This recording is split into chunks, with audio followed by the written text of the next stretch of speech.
प्रचार कितना भी ज्यादा हो और कितना भी बढ़िया हो, लेकिन विचार बढ़िया नहीं है तो प्रचार व्यर्थ हो जाता है।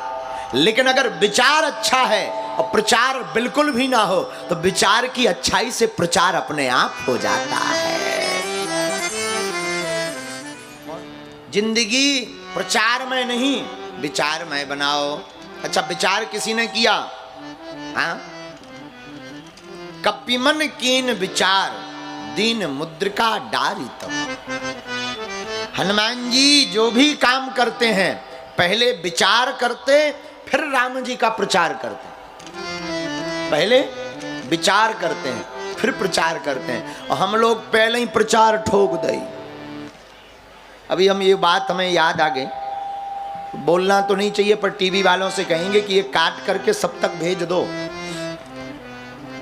कई लोग बागेश्वर धाम के नाम का झूठा प्रचार कर देते हैं। बागेश्वर गुरु जी की यहाँ दरबार लगने जा रहा, यहाँ कथा, अपने ही मन से बैनर बना करके झूठा प्रचार कर देते हैं। हमें पता भी नहीं है कि जाना कि नहीं जाना, और झूठ मूठ का बनाकर प्रचार कर देते हैं। बड़ा दुख होता है। फिर क्या करते हैं कि वो लोग दान उगाते हैं, रुपया उगाते हैं, और बेचारे बागेश्वर धाम के जुड़े हुए लोग श्रद्धावश दे देते हैं कि गुरु जी आएंगे तो क्या बिगड़ेगा। हमारी प्रार्थना है, हमने आज तक कोई भी आयोजन ऐसा किसी को नहीं दिया जिनको ये अनुमति दी हो कि तुम दान उगाना। कोई दे दे तो ले लेना, बाकी हमारी कथाओं में ये बिल्कुल छूट नहीं है कि किसी भी प्रकार का दान उगाया जाए या रसीद काटी जाए। कथा ही ना करवाएं तो अच्छा है, लेकिन हमारी कथा बिकाऊ नहीं है।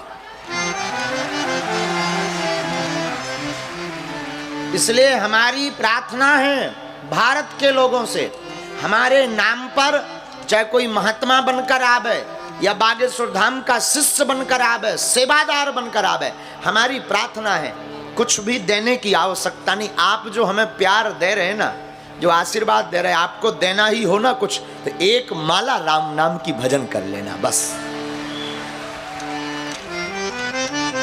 इससे बड़ा कुछ नहीं। हाँ, आपके मन में कोई ऐसी श्रद्धा जाग रही है तो बागेश्वर धाम का ऑफिशियली अकाउंट है जिस पर आप कैंसर, कन्या विवाह, भंडारा, वो विषय अलग है, आपकी श्रद्धा है, आपको लग रहा। लेकिन आयोजन के नाम पर, पास के नाम पर, बैठने के नाम पर, मिलने के नाम पर या कार्ड बनाने के नाम पर आज तक हमारी तरफ से किसी को ये छूट नहीं है, और जब तक हमारे तन में प्राण रहेंगे तब तक ये किसी को छूट भी नहीं मिलेगी। क्योंकि भगवान की कृपा बिकाऊ नहीं है, सहज होती है। जो लूट ले सो लूट ले, ये तो लूटने की बात है, पाने की नहीं। भगवान की कृपा या भगवान की कथा सुनने का विषय नहीं है हमारा, लूटने का विषय। कोई आए और लूट ले जाए, जितना बने बटोर ले मौत, जितना बने उतनी कथा बटोर ले, उठा ले, जितना उससे बने विचार को कथा से उठा ले, जितना तुमसे बने उतनी हमारी बातों को लूट के ले जाओ। और कुछ लूटो या ना लूटो, लूट सको तो लूटो, राम नाम की लूट है। तो हमारी प्रार्थना है। और दूसरी प्रार्थना, और आज सुबह एक माता जी कह रही थी हमें बड़ा आत्म दुख हुआ है। पहली बार सुबह हम 7 बजे तक जागते रहे, वही मिलने जुलने को लेकर के सबसे मिलते रहे। सुबह 7 बजे कोई माता जी कह दी बड़ी जोर जोर से, तो हमारी नींद खुल गई। सो गए थे हल्का हल्का, हमने सोचा 1-2 घंटे सो लें, कथा में जाना है, लेट हो जाएंगे वरना। जैसे ही लेटे सोई, एक माता जी बड़ी जोर जोर से चिल्लाई, अपने अपने लोगों से मिल लिया है, बड़े बड़े आदमी से मिल लिया है। हमें बड़ा दुख लगा कि जो 11 साल की हमारी मेहनत है, माता जी ने एक शब्द कह के खाक में मिला दी। ना तो हमारा कोई अपना है, ना हमारी नज़र में कोई अमीर है। बागेश्वर पीठ वो पीठ है जहां कोई भेदभाव नहीं है। हाँ, आयोजक की एक व्यवस्था है, वो हमारी मजबूरी है, क्योंकि जो आयोजन करवा रहा उससे मिलने की और यजमानों से मिलने की हमारी मजबूरी है, क्योंकि वो करवा ही इसीलिए रहा कि गुरुजी के निकट पहुंचकर सानिध्य मिल जाए। इसीलिए हमारी प्रार्थना है कि इन बातों से सर्वथा बचना है। लोग क्या कह रहे हैं, हम लोगों को पहले विचार करना चाहिए, बाद में प्रचार करना चाहिए। हम लोग पहले प्रचार करते हैं, बाद में विचार करते हैं, इसलिए जिंदगी में घाटा खाते हैं। और हनुमान जी पहले विचार करते हैं, कपिमन कीन विचार। हनुमान जी पहले विचार करते, राम काज करने के लिए, राम काज के लिए भी विचार करते हैं। मुंदरी डालने के लिए भी विचार करते हैं, बाद में प्रचार करते हैं। हनुमान जी से ये गुण सीख लीजिए कि हमें पहले विचार करना है, बाद में प्रचार करना है। और भगवान की कथा बड़ी मंगलकारी, माई बाप बहुत मंगलकारी। एक बात बाबा, अगर जिंदगी में मनुष्य विचार ना करे तो गिरधर की कुंडली जो कुंडलियां उन्होंने लिखी है, बिना विचारे जो करे सो पाछे पछताए, काम बिगाड़े आपनो जग में होत हसाए, जग में होत हसाए चित्त में चैन न पावे, खान पान सम्मान राग रंग मनई न भावे, कहीं गिरधर कबीराए दुख कछु टरत न टारे, खटकत है जिय माह किए जो बिना विचारे।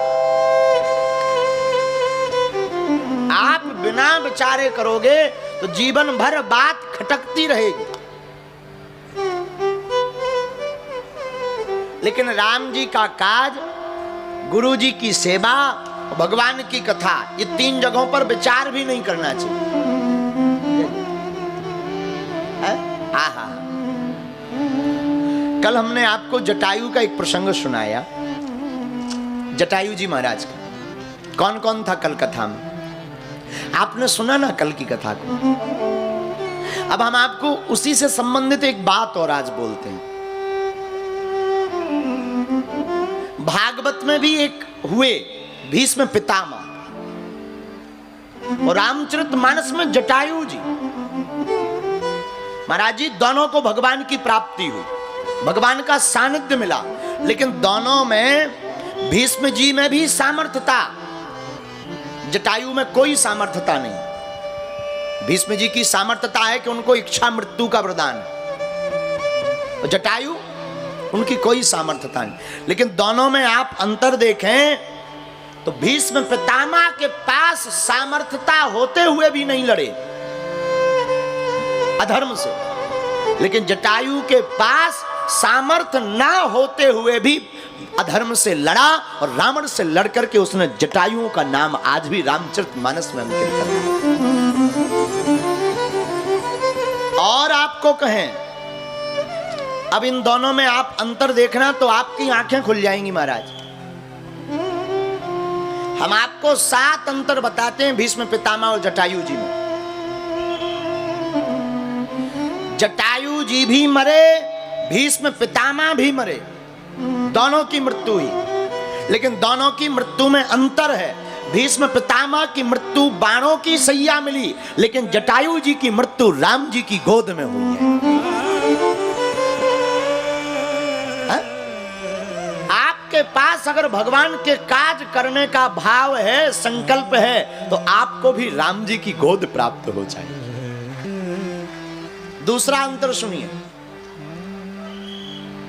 भीष्म पितामह को मरते दम तक सरसैया का कष्ट रहा, दुख रहा, पीड़ा रही, लेकिन श्री जटायु जी महाराज को कष्ट तो था पंख कटने पर रघुनाथ जी ने अपने हाथों को फेर करके कष्ट को दूर कर दिया। अब तीसरा अंतर सुनिए, जब भीष्म पितामह के पास भगवान दर्शन देने गए तो भगवान रथ पर चलकर गए। युधिष्ठिर जी, 5 पांडव, अर्जुन और भगवान भीष्म पितामह के पास भगवान रथ पर चल कर गए, लेकिन जटायु के पास भगवान पैदल चल कर गए। क्यों? क्योंकि ये भक्त है, ये अधर्म के खिलाफ लड़ा। महाराज जी चौथा कारण अंतर सुनिएगा। भीष्म पितामह जी ने भगवान को पूजा, राम जी भीष्म पितामह जी के, ठाकुर जी भीष्म पितामह जी के पूज्य बने, लेकिन रामचरितमानस में जटायु जी के भगवान पूजक बने। और पांचवा अंतर बड़ा अद्भुत है।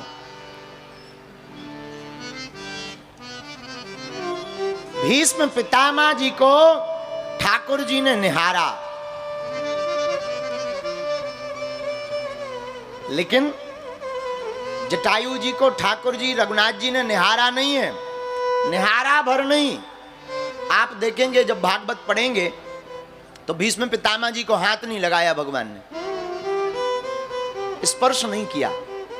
लेकिन रामचरितमानस पढ़िएगा, भीष्म पितामह को ठाकुर जी ने केवल निहारा, केवल आंखों से कृपा की, लेकिन जटायु जी को तो नेत्रों से भी कृपा की और अपनी गोद में बैठा करके अपने हाथों से भी रघुनाथ जी ने कृपा की। छठवां अंतर सुनिए।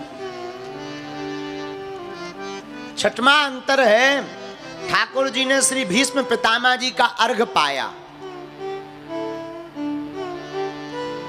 लेकिन जटायु जी का भगवान ने अर्घ नहीं पाया। अपने नेत्रों से नीर बहा करके जटायु जी को अर्घ दिया है। और सातवां और अंतिम अंतर बड़ा प्यारा है महाराज।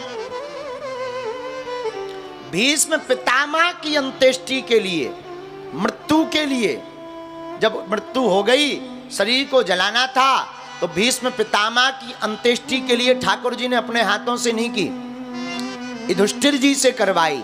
लेकिन जब जटायु जी का प्राणांत हो गया तो लक्ष्मण जी से अंत्येष्टि नहीं करवाई, अपने हाथों से स्वयं रघुनाथ जी ने जटायु जी की अंत्येष्टि की। माई बाप, इससे सिद्ध होता है कि अगर आप ठाकुर जी के अनुरक्त रहेंगे, ठाकुर जी के नजदीक रहेंगे, ठाकुर जी के लिए, धर्म के लिए लड़ेंगे, तो भगवान आपके लिए भी लड़ेंगे और आपके लिए भी अड़ेंगे।